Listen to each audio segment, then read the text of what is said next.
नमस्कार दोस्तों, सृजन संवाद के नए एपिसोड में आपका पुनः स्वागत है। आज हमारी खास मेहमान हैं संप्रेषण कार्यकर्ता, कवियत्री, अनुवादक और संपादक सुश्री मधुबी जोशी जी। सृजन संवाद के पटल पर आपका स्वागत है मधु जी। नमस्कार। जैसा कि हम जानते हैं, आपने विषय वस्तु के विकास में तमाम शैक्षणिक कार्यक्रमों से आप जुड़ी रही हैं और उसके विकास में आपने अपनी एक अहम भूमिका अदा की है। सबसे पहले हम आपके इस कार्यक्षेत्र और आपकी उस भूमिका से अपने दर्शकों को परिचित कराना चाहते हैं। कंटेंट डेवलपमेंट और कंटेंट डिज़ाइन जी, ये एक ऐसा क्षेत्र है जिसके बारे में कम जानकारी है, बेशक, लेकिन बहुत महत्वपूर्ण।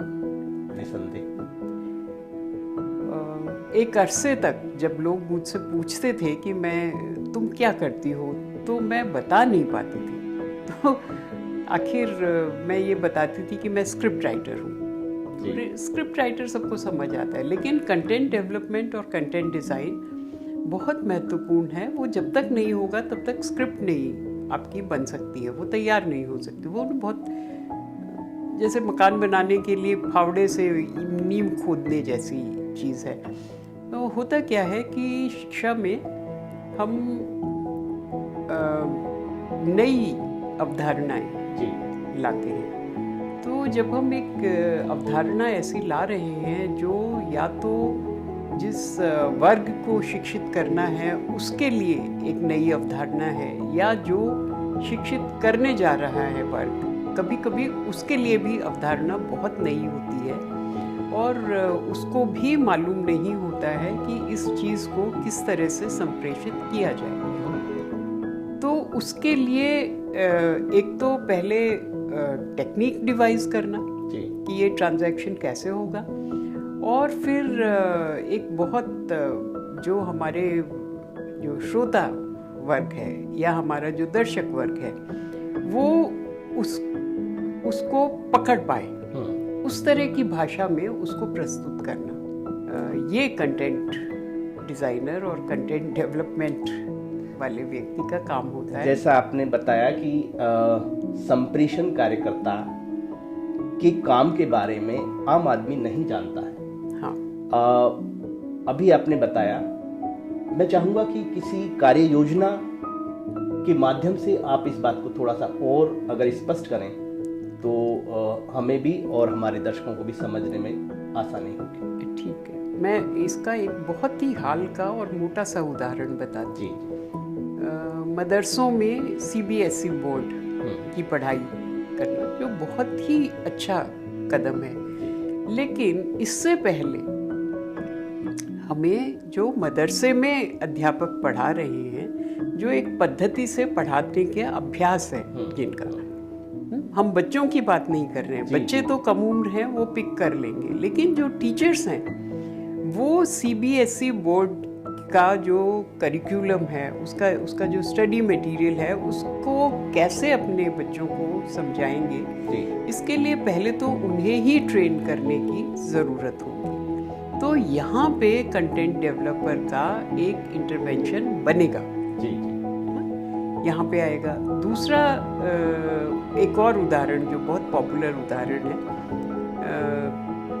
मध्य प्रदेश में हुआ कि हिंदी में मेडिकल किताबें पढ़ाई जाएंगी, या हम लोग आजकल अखबारों में भी देखते हैं कि अखबार में खबर जिस तरह छपती है उसमें, क्योंकि आम पाठक को अंग्रेजी के शब्द ज़्यादा ठीक से समझ आते हैं तो वो लिख दिए जाते हैं, और उसके मेडिकल का जो पढ़ाई है अगर हम हिंदी में करवाने वाले हैं तो ये ना इतनी आसान चीज़ भी नहीं है कि आप इसको ओवरनाइट बैठ के कर लें। उससे पहले तो एक आपको संप्रेषण कार्यकर्ताओं के साथ बैठ के कि किस भाषा का प्रपोर्शन को डेवलप करना पड़ेगा, डिज़ाइन करना पड़ेगा, कंटेंट डेवलप करना पड़ेगा और डिज़ाइन करना पड़ेगा, और शायद किताबें ही आपको नए सिरे से तैयार करनी पड़ेगी। बिल्कुल, क्योंकि अभी जो हमें रिपोर्ट्स मिली हैं उसके हिसाब से तो कुल मिला के ये हो रहा है कि अंग्रेजी में ही पढ़ाया जा रहा है, लेकिन वो हिंदी में लिखा हुआ है।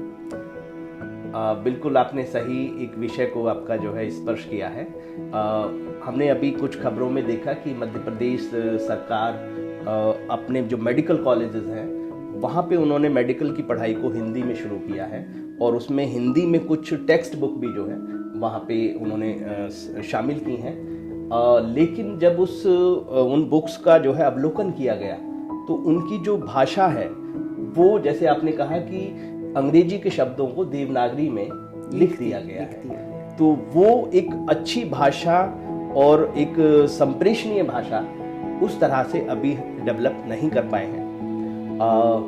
हम थोड़ा बातचीत के सिलसिले को आगे बढ़ाते हैं और जैसा कि हम जानते हैं आपने बहुत सारी किताबों का अंग्रेजी से हिंदी में और हिंदी से अंग्रेजी में अनुवाद किया है जी। तो अपने उस अनुवाद के कार्य, अनुभव और विशेष अनुभव के बारे में हम अपने दर्शकों के साथ आपसे को रूबरू कराना चाहेंगे। मेरे लिए अनुवाद का जो पहला गंभीर अवसर था वो तब आया जब संयोग से मन्नू भंडारी से मिलना हुआ। मेरी गुरु ब्रॉडकास्टिंग में, वो उनसे मिलने जा रही थी क्योंकि मन्नू जी पर एक प्रोग्राम बनना था।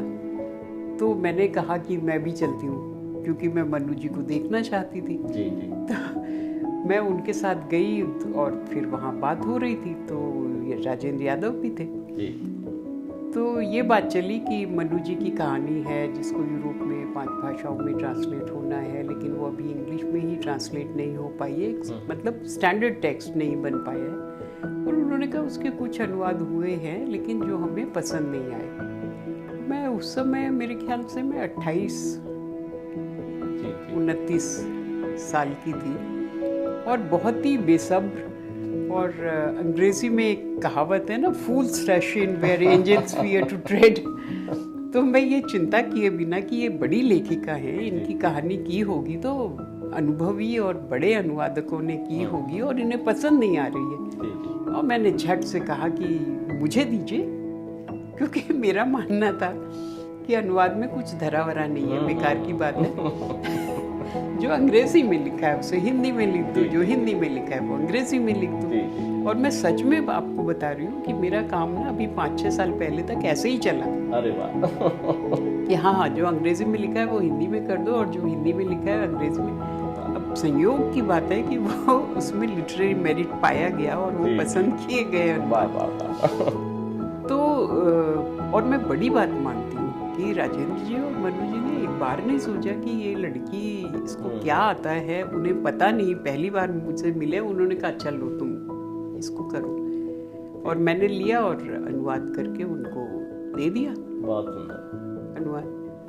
तो पता चला कि वो थोड़ा सा पॉलिश करने के लिए, और उन्होंने मुझे पहले ही ये कहा था, उन्होंने कहा कि हमारे एक वरिष्ठ परिचित हैं, हम उनको देंगे। वो गिरधर राठी थे। अच्छा, तो मुझे बरसों बाद जब राठी जी मिले, इसके कुछ साल बाद, तो राठी जी ने मुझे कहा जब आप अनुवाद करती है ना, 2-3 दिन उसको रख के उसके बाद भी दोबारा देखिए उसको, तो आपको बहुत छोटी छोटी चीज़ें दिखाई देंगी। तो एक तो मुझे वो सबक मिला, लेकिन वो हुआ, वो उन्हें पसंद आया मेरा किया हुआ अनुवाद, और फिर बाद में उसके आधार पर यूरोपियन भाषाओं में और अनुवाद हुए। तो ये पहला अनुभव बहुत ही प्लेजेंट और बहुत अच्छा मेरे लिए था। और रचनात्मक साहित्य या साहित्य के प्रचार प्रसार में अनुवाद एक जरूरी आपका जो है कौशल और क्रिया है। और अभी हार्पर कॉलिंस के यहाँ से आपका एक अनुवाद पुस्तक यह जीवन एक खेल में गिरीश कर्नाड की आत्मकथात्मक जो उपन्यास है उसका आपने अनुवाद किया है। वो पुस्तक मैंने पढ़ी है और बहुत ही जीवंत तरीके से आपने उसका अनुवाद किया है। वो इसलिए संभव हुआ कि जो इंग्लिश टेक्स्ट जो मैंने, जिसके आधार पे मैंने किया, मुझे तो वही मिला था पढ़ने के लिए, मैं वही पढ़ने में सक्षम हूँ। मूल कन्नड़ में जो गिरीश कर्नाड ने लिखा था वो पढ़ने की मेरी क्षमता नहीं है। तो उसमें हुआ ये था कि गिरीश कर्नाड ने उसको मूल कन्नड़ में लिखा था, किसी अखबार में धारावाहिक, प्रजावाणी में शायद जी धारावाहिक छपने के लिए, और फिर उसको इंग्लिश में अनुवाद करना शुरू किया था बाद में। लेकिन किसी समय पे उन्हें ये समझ आया कि अब उनके पास समय और ऊर्जा दोनों कम है, जी तो उन्होंने श्रीनाथ पेरूर को अनुवाद पूरा करने के लिए कहा। अब वो इतना सीमलेस है अनुवाद कि समझ में नहीं आता कि इसमें से गिरीश कर्नाड की कौन सी है और इनका कहाँ से शुरू हो रहा है। सीमलेस, वाह, और इतना सुंदर टेक्स्ट है, बहुत मैं आपको बता नहीं सकती। और वो जो टेक्स्ट, मूल टेक्स्ट का जो प्रवाह है ना, असल में उसी ने अनुवाद को बहुत आसान बनाया। हिंदी में वो वही प्रवाह आपने भी बनाए रखा है, क्योंकि मूल में था जी, प्रवाह। जी, अगर मूल में प्रवाह नहीं होता जी। या मूल उतना मुझे पकड़ने और जकड़ने वाला टेक्स्ट नहीं होता जी। तो अनुवाद नहीं हो पाता। मधु मैम, हम जानते हैं कि आप एक बहुत अच्छी कवियत्री भी हैं और आपका एक संग्रह 2005 में राजकमल प्रकाशन से अकेली औरतों के घर प्रकाशित हुआ है। उस कलेक्शन को मैंने पढ़ा है और बहुत बहुत खूबसूरत कविताएं आपने उसमें लिखी हैं। हम चाहेंगे कि आप अपनी एक दो कविताएं जो है हमारे दर्शकों के लिए भी प्रस्तुत करें। असल में उसके बाद मैंने कुछ और नई कविताएं भी लिखी हैं। जी, नई में से भी कोई सुना दीजिए। जी, मैं दो छोटी कविताएं जी, स्वागत है। सुनाती हूँ। दोनों शहर के लिए हैं और आजकल हमारी जो चिंताएं हैं वो जी। बढ़ते शहरीकरण के कारण हो रही गड़बड़ियों को लेके हैं। विहंगम दृश्य, जी, ये सचमुच में प्लेन से देख के लिखी गई कविता है। धरती की देह पर चकत्ते बस्तियां, बादल का फाहा नाकाफी।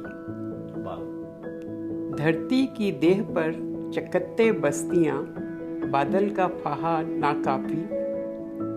थक गई है नदी, क्लांत देह छोड़ दी है शिथिल, बादल की छांव में। वाह, और एक दूसरी कविता है शहर की एक शाम। जी, ये किसी भी शहर का एक बहुत औसत दृश्य है, लेकिन ये दिल्ली की। जी, संजय पुरी की झोपड़ियों से जय पताका सी उठती है लंबी पूंछ वाली नीली पतंग। अधनंगे लड़के की चमकीली आंखों में सहस्त्रों सूर्य दमकते हैं। वाह, अधनंगे लड़के की चमकीली आंखों में सहस्त्रों सूर्य दमकते हैं। पेट्रोली धुएं से धूसरित आकाश पर सगुन पाखी उड़ते हैं। आईटीओ पुल के नीचे से बह जाता है कुछ और पानी। वाह, बहुत सुंदर, बहुत सुंदर। मधु मैम, आपने अनुपम मिश्र जी की पुस्तक आज भी खरे हैं तालाब और राजस्थान की रजत बूंदें, उनके कंटेंट के आधार पर कॉमन मैन के लिए कुछ पुस्तकें जो है रीराइट की हैं, हमारे तालाब जैसे। तो जो पर्यावरण का जो डे बाय डे आपका डिग्रेडेशन हो रहा है, इस बारे में आपकी जो चिंताएं हैं उनको आप किस तरह से आपका जाहिर करना चाहेंगे और सचेत करना चाहेंगे हमारे दर्शकों को और समाज को?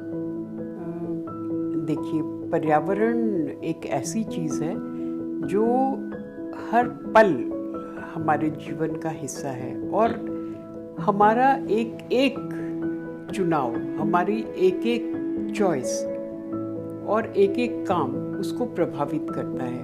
निश्चित। लेकिन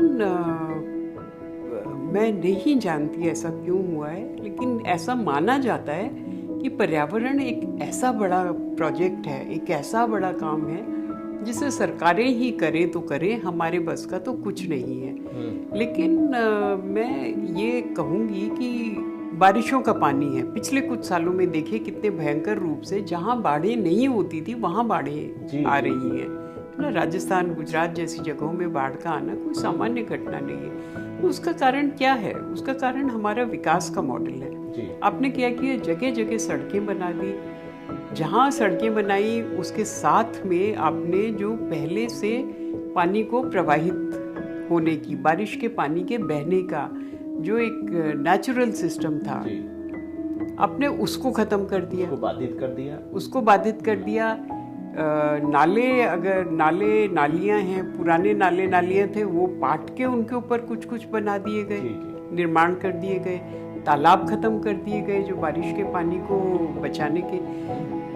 तो लेकिन अगर हम लोग अपने घरों में ज़्यादा नहीं, सिर्फ एक पाइप छत से नीचे ग्राउंड तक ला के बारिश के पानी से रिचार्ज करने का एक सिस्टम क्रिएट कर लें, रेन वाटर हार्वेस्टिंग अगर हम लोग करना शुरू करें, बड़ी हाउसिंग सोसाइटी से लेके छोटे छोटे, गुजरात में तो मैंने देखा छोटे छोटे 50 गज में बने हुए मकान में भी रेन वाटर हार्वेस्टिंग की सुविधा है, लोगों ने तैयार की है। तो हम उस तरह की चॉइसेस रख सकते हैं। हम पानी का बेहतर समझदारी से इस्तेमाल कर सकते हैं। हम अपने घरों में प्लास्टिक का उपयोग कम कर सकते हैं, और हम कौन सी वनस्पतियां अपने घर में लगा रहे हैं, उस पे हम काम कर सकते हैं। हमारे देश में देखिए, विदेशी प्रजातियों के बहुत मोटे मोटे, आपको उदाहरण अगर मैं बताऊं तो एक लैंटाना करके एक झाड़ी है। जी जी जी। हाँ, लैंटाना अभी हर नर्सरी में, गाजियाबाद में तो हर नर्सरी में लैंटाना का पौधा सजावटी पौधे के तौर पे मिलता है। ये अफ्रीका से सजावटी पौधे के तौर पे कोई लेके आया था, तब उन्हें पता नहीं था इसका क्या होने वाला है। लेकिन करीब 50 साल पहले एक लोहानी, चंद्रशेखर लोहानी कुमाऊं में जो स्कूल टीचर थे, उन्होंने पता लगाया कि लैंटाना जहाँ होता है वहाँ पास की जो दीवारें हैं वो बहुत कमज़ोर पड़ जाती हैं, ध्वस्त होती हैं बहुत तेजी से। जी जी जी। तो उस तरह का पौधा हम उसको लगा रहे हैं जो नेटिव प्रजातियों के लिए खतरनाक भी है। बेशक बेशक। उसके अलावा हमारी नदियों में आज जो जलकुंभी फैल रही है और जगह जगह नदियों और नालों का प्रवाह उसकी वजह से रुका है। हिंडन को देखिए, हिंडन में जलकुंभी के अलावा अब कुछ नहीं दिखाई देता, जहाँ पहले कमल थे, दोनों तरफ कमल के ताल थे बहुत बड़े बड़े। तो ये लेडी मॉर्गन नाम की एक ब्रिटिश ऑफिसर की पत्नी इसको ऑस्ट्रेलिया से लाई थी सजावटी पौधे के तौर पे, और उन्होंने उसको लगा दिया था। शायद बेचारी को पता नहीं था कि ये कभी हमारी नदियों का दम घोट देगा। तो इस तरह की चीज़ें हैं मौजूद हमारे सामने। और हमारे यहाँ कैटफिश है जो लाई जाती है, तालाबों में डाली जाती है, कहीं कहीं डाली जाती है। जो देसी मछलियों की प्रजाति थी वो ख़त्म ही होती जा रही है। कैटफिश पर बड़ा खतरा है हमारी देशी मछलियों के लिए। तो हमारा जो जेनेटिक पूल है, जीन पूल, हमारा जो एक देशी जीन पूल है, वो तो सभी स्तरों पर क्षरित हो रहा है ना। हम जानवर एक्सोटिक वैरायटीज़ के ला रहे हैं, हम पौधे एक्सोटिक वैरायटीज़ के ला रहे हैं, हम अनाज। हमने इस देश में जहाँ करीबन कम से कम मुझे लगता है 50,000 किस्म के चावल होते थे, आज हर किसी को देखिए तो वो बासमती चावल खा रहा है, जबकि बासमती का जो क्षेत्र है वो सारा कंस्ट्रक्शन होके खत्म हो चुका है ना। आपने बासमती चावल का जिक्र किया और उसकी तमाम किस्मों का जिक्र किया। हमारे यहाँ पे मोटे अनाजों का बड़ा भरपूर प्रयोग होता था, जो बहुत ही आपका रेशेदार होते थे, पौष्टिक होते थे, जैसे आपका ज्वार, बाजरा, मक्का, इस तरह के जो आपका मोटे अनाज थे। इधर इस साल भारत सरकार ने 2023 को मिलेट ईयर के रूप में घोषित किया है। सरकार के इस कदम को आप किस नजरिए से देख रहे हैं? देखिए, सरकार का ये कदम है तो बहुत अच्छा, लेकिन ये मत भूलिए कि सरकार ने ही गेहूं को उन क्षेत्रों में पहुंचाया है जहां गेहूं पैदा ही नहीं होता था, जी जी, है ना। रैशनिंग सिस्टम के माध्यम से जहां अच्छी चीज़ें हुई हैं वहां कुछ बहुत ख़राब चीज़ें भी हुई हैं। तो गेहूं और सफ़ेद चावल हमारे देश में एस्पिरेशनल फूड्स हैं, जी, है ना। ये ऐसे अनाज नहीं थे जो सबको पूरे साल उपलब्ध होते हो, जी भर उपयोग के लिए उपलब्ध होते हो। अभी हुए, रैशनिंग सिस्टम के माध्यम से हुआ है वैसा। तो ये मतलब अब अच्छा कदम है, और तो मैं क्या ही कहूँ। लेकिन यही सारे अनाज होने वाला क्या है, होने वाला क्या मतलब हो ही रहा है। आप देखिए इतने सारे अनाज जो हैं वो पैकेज होके इतने महंगे बिकते हैं, लेकिन खेती करने वाले किसान को उसका 10वां हिस्सा भी नहीं मिल पाता। बेशक बेशक, ये एक आपका जो है सप्लाई चेन की ये समस्या सप्लाई है। चेन की समस्या है, पहले उसको भी ठीक किया जाना चाहिए। और मुझे लगता है कि हमारे देश में फैड्स बहुत आते हैं, नए फैशन की तरह चीज़ें आती हैं। तो एक तबका है जो बहुत मतलब अब फैशन में है स्वास्थ्य का ध्यान रखना, तो वो बड़ी फैशनेबली अपने स्वास्थ्य का ध्यान रखने के लिए वो किनोआ खाएंगे। लेकिन अगर हमारी मामी जी या हमारी नानी गांव से हमारे लिए सवा के चावल भेज दे तो वो नहीं खाएंगे। जी जी जी, वो फ्री में हैं, वो सस्ते हैं। तो एक अजीब सा वैल्यू सिस्टम भी अनाजों के कंजम्पशन से और सब्जियों के कंजम्पशन से जुड़ा हुआ है। बेशक, कि जो सस्ती चीज़ें थी गंवारों के खाने की, गरीबों के खाने की, वो तो शहराती थाली से गायब है बिल्कुल। और हमारे साग की वैरायटी तो रोज़ कम होती जा रही, ख़त्म होती जा रही। मैंने पिछले 2 साल में मेथी नहीं खरीदी है क्योंकि कड़वी मेथी नहीं मिलती, वो उपलब्धि नहीं होती है, उपलब्ध ही नहीं है। तो हम मेथी खरीदें, उसको साफ करें, उसकी सब्जी पकाएं, उससे अच्छा हम पालक खा लें। ऐसे ही जो आपका देसी बथुआ होता था वो भी उपलब्ध नहीं हो रहा है बाजार में। मधु जी, मैं एक सवाल और आपका करना चाहूँगा। जैसे हमारे यहाँ पे आबादी या सोसाइटी के बीच में ही स्ट्रे डॉग्स रहते हैं, बंदर रहते हैं। अब इन एनिमल्स के बारे में जो समाज है वो बहुत ही विचित्र तरीके से विभाजित है, उसकी राय, उसकी समझ और उसका बिहेवियर। बहुत सारे लोग ये मानते हैं कि भाई स्ट्रे डॉग्स को तो आपका यहाँ से दूर कहीं ले जाओ। बहुत सारे लोग उनकी केयर करते हैं, उनकी फीडिंग करते हैं। वो कहते हैं कि नहीं, ये आपका जो है हमारी ही तरह आपका जो है जीव है और इनको हमारे ही साथ रहना चाहिए और हमें इनकी देखभाल करनी चाहिए। तो इस विषय में आपकी क्या राय है? हाँ, ये बहुत ही जटिल विषय है। इसका कोई सरल उपाय है नहीं। जी जी, अब एक वर्ग है जो कुत्तों को सचमुच गंभीरता से उनकी तरफ ध्यान देता है, उनकी देखभाल भी करता है, उनको फीड भी करता है। दूसरा वर्ग है जो इस बात से परेशान है कि वो हमें काट लेते हैं।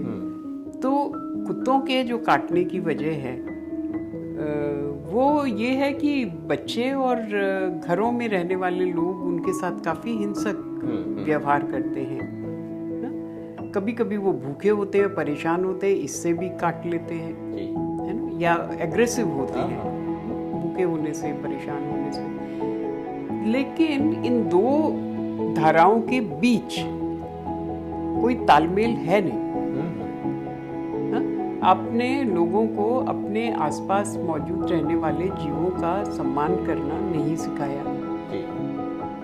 कोई तो व्यवस्था होनी चाहिए थी उनका सम्मान करने के लिए। अब पहले औसत जो घर है उसमें पहली रोटी गाय की और आखिरी रोटी कुत्ते की निकलती थी। अभी तो घर में रोटी ही नहीं बनती, तो कुत्ते को क्या और गाय को क्या, वो खत्म हो गया।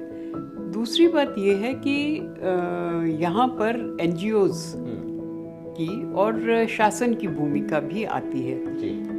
ये ठीक बात है कि देसी कुत्तों के 6 महीने में बच्चे हो जाते हैं। तो एक गली में अगर हम एक आदर्श स्थिति लेते हैं, हाइपोथेटिकल स्थिति है कि एक गली में 20 पिल्ले पैदा हुए और 20 के 20 क्योंकि लोगों ने उनका बहुत ध्यान रखा वो पल गए, तो वो 6 महीने में 20 हुए, फिर और 6 महीने में 20 हो गए। ये भी एक अनरियलिस्टिक और अनएक्सेप्टेबल असहज स्थिति पैदा होने वाली है। तो हम अपने कुत्तों के पालन पोषण में क्या एक फैक्टर जो एनजीओ सेक्टर से ही आएगा या शासन के ही स्तर से आएगा कि हमें क्या कुछ कुत्तों को हमको न्यूटर भी करना पड़ेगा, है ना, बोथ मेल्स एंड फीमेल्स। तो उस तरह की व्यवस्था हमारे पास नहीं है, डिस्पाइट अवर बेस्ट इंटेंशंस हमारे पास वो व्यवस्था नहीं है। तो अगर उस तरह की व्यवस्था हो तो मुझे लगता है कि ये इस किस्म के जो तनाव है ना और टकराव वो कम हो जाएंगे। बिल्कुल सही बात है। और हम एक चीज़ जो मैं बहुत ध्यान से कहना चाहूँगी, हम अपने बच्चों को कुत्तों के साथ या किसी के भी साथ अच्छा व्यवहार करना नहीं सिखाते। जी। हमारे बच्चे किसी भी जीव को लेके उसे मारने, उस पर पत्थर फेंकने चलते हैं, और बंदर तो हमारे विकास और विस्तार की नीति के शरणार्थी हैं। बेशक। अगर हम जिस इलाके में रहते हैं, इस इलाके में पिछले 30 साल में जितनी तेजी से कंस्ट्रक्शन और अर्बनाइजेशन हुआ है, तो बंदरों का जो हैबिटेट था वो तो खत्म कर दिया आपने। तो कहाँ जाएंगे बंदर? ये बात आपने सही कही कि जो इंसानी गतिविधियां हैं, शहरीकरण है, औद्योगिकरण है और तमाम आपका गतिविधियां हैं, चाहे आपका ऊर्जा उत्पादन के लिए हम हाइड्रो पावर प्रोजेक्ट्स पहाड़ों पे और नदियों पे जाके बना रहे हैं, सड़कें बनाने के लिए हम आपका पहाड़ों को काट रहे हैं और जंगलों में हम सड़कें बना रहे हैं। तो इन सब इंसानी गतिविधियों से जो इन एनिमल्स का हैबिटेट है, उनकी जो पीस है वो डिस्टर्ब होती है, और फिर वो जो है आपकी आबादियों की तरफ भी जो है आते हैं, और फिर आप कहते हो कि भाई ये यहाँ कहाँ से आ गए। तो नहीं, दिक्कत ये है कि मनुष्यों को किसी भी, भगवान जाने किस वजह से मनुष्यों को ऐसा लगता है कि पृथ्वी सिर्फ उनके उपभोग के लिए बनाई गई है। बहुत ही एक कंज्यूमरिस्ट ये दृष्टिकोण है। उन्हें लगता है सब कुछ हमारे उपभोग के लिए है, खनिज है तो उनको निकाल डालो, पेड़ है तो उन्हें काट डालो, जो कुछ खाया जा सकता है खा लो, नहीं है तो उसको मार के उसकी खाल निकाल लो।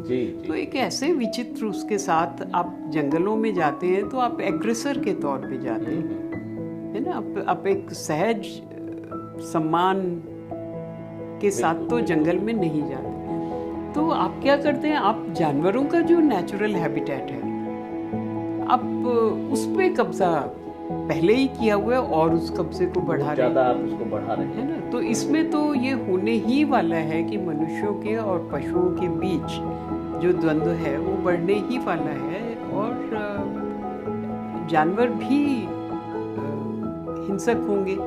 जैसा आपने बताया कि हम मनुष्य जो है वो ऐसा सोचते हैं, ऐसा समझते हैं कि इस पृथ्वी के जो भी संसाधन है वो सब हमारी सुविधा और हमारे उपभोग के लिए हैं, और तमाम जो जीव हैं वो भी हमारे उपभोग के लिए हैं, या हमारे आराम के लिए हैं, या हमारे मनोरंजन के लिए हैं। लेकिन हमारे जो धर्म है, किसी भी धर्म को अगर हम आपका पढ़ें और समझें तो कोई भी धर्म इस बात की अनुमति हमें नहीं देता है। तो मेरा जो सवाल है वो ये है कि क्या हमारे धर्म और हमारी धार्मिक विचारधाराएं और हमारी आस्थाएं इस संदर्भ में फेल हो रही हैं? धर्म फेल नहीं हो रहा और आस्था भी फेल नहीं हो रही, क्योंकि एक और लेवल पे देखिए तो आए दिन हमारे देश में तो किसी न किसी की धार्मिक भावनाएं आहत हो रही होती। जी, है ना। आपने कौन से कपड़े पहने, कौन से रंग के कपड़े पहने, आपने क्या खाया, आपने क्या बोला, उससे तक तो भावनाएं आहत हो रही होती है। तो भावना की बात तो रहने दें इसमें। हम बात ये है कि हमने अपने धर्म को बहुत सीमित किया है। धर्म जो एक मनन की चीज होती थी और एक चित्त की बात होती थी, वो अब बाहरी कर्मकांड में आके रह गया। और ऐसा नहीं है, अब ये जो लोग कुत्तों के पीछे पड़ते हैं और बंदरों के पीछे पड़ते हैं, यही लोग जाके किसी दिन बंदरों को कुछ खिलाना, कुत्तों को कुछ खिलाना पिलाना, वो सब बहुत भला मानते। ये काफी दिलचस्प है ना। मतलब इन्हीं लोगों को, अब मुझे याद है करीबन 20 साल पहले मेरे पति के एक परिचित को पटेल नगर सेकंड से लेके और ये कौन सा बाजार है, चौपला बाजार तक काले सांड और काले कुत्ते नहीं मिल पाए थे। क्या बात है जो राजधानी है सांडों की लगभग, है ना। आज कितने काले सांड मतलब तब भी होते थे, उस व्यक्ति को नहीं मिल पाए थे और उसे उनको खिलाना था। उसे किसी ज्योतिषी ने बताया था। तो मतलब अब ज्योतिषी कहेंगे, कोई कहेंगे, तब तो आप इस तरह की चीज़ें करेंगे, तब आप कुत्ते भी ढूंढेंगे, बंदर ढूंढेंगे, सांप को दूध पिलाएंगे। उसके अलावा आपको बंदर भी दुश्मन लगते हैं, उसके अलावा आपको कुत्ते भी दुश्मन लगते हैं। जी जी जी। क्योंकि आपको ना एक ऐसा सैनिटाइज्ड संसार अपने आसपास चाहिए जो आपकी इच्छा और आपकी चाहत से नियंत्रित होता हो। कुत्ते हैं, थोड़ा बहुत गंदा भी करेंगे, भैया साफ कर दो, उसको साफ करवाने की व्यवस्था करवा लो। व्यवस्था जो है उसके बारे में हम नहीं सोचते, उसके बारे में कुत्तों के तो लाइसेंस ही नहीं है बने हुए। जी जी। दोस्तों, हम लोग बात कर रहे थे जानी मानी संप्रेषण कार्यकर्ता, अनुवादक, कवयित्री और संपादक मधु बी जोशी जी से। मधु जी, आपका बहुत बहुत शुक्रिया इस सृजन संवाद के पटल पर आने के लिए और अपने महत्वपूर्ण विचार और सुझाव हमारे साथ साझा करने के लिए। बहुत धन्यवाद मुझे बुलाने के लिए और मेरी बातें बहुत धीरज से सुनने के लिए। शुक्रिया।